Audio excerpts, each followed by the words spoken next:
But you get Roddy McDowall. As much as I love Vincent Price, Roddy McDowall is perfect for that role. It's how he acts and reacts. He was doing a good Peter Cushing impression. Yeah. I love Peter Cushing, especially from the Hammer films. He gave me that vibe from Horror of Dracula, the pocket mirror and his reactions, and it flows nicely.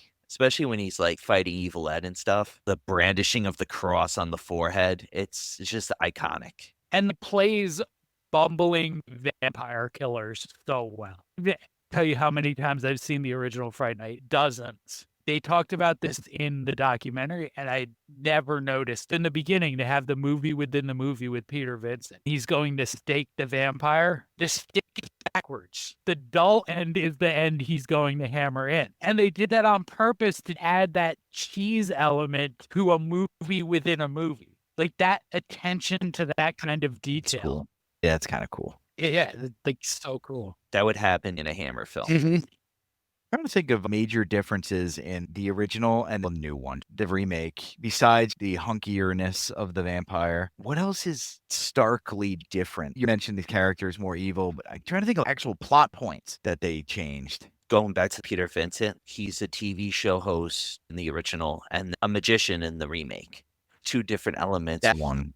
It's easier to get access to him. In the original, he just meets him out the studio. Hey, oh, you're a fan. In this one, Charlie has to be a reporter. He's got the fake newspaper thing and stuff, and he starts investigating it, which it's a nice little plot point too in it because it leads to, in the remake, Peter Vincent, you learn his parents were killed by Jerry Dandridge. It's a nice circle. Yeah. But Peter Vincent from Peter Cushing to Chris Angel. I just want to see Chris Angel get killed by a vampire. Why'd you do this to me?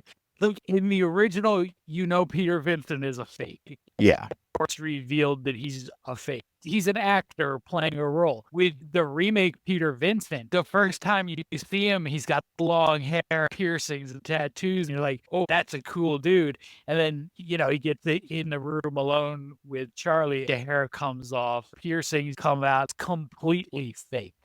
I do love the idea of Charlie showing up, and this is like an 80s thing. Just show up at the back door of the studio, and he's like emptying out his ashtray filled with cigarettes. He's like, oh, you're a fan? Whereas now you'd get jumped by 15 security for being a near celebrity. They take the glamour away from the low-level celebrity back then. The Magician versus Joe Bob Briggs. If you don't know what that is, I'm better than you. Not you two. I'm talking about the listeners. I already know you guys know Joe Bob. I'll tell Shudder more. Another reason is you get Joe Bob Briggs.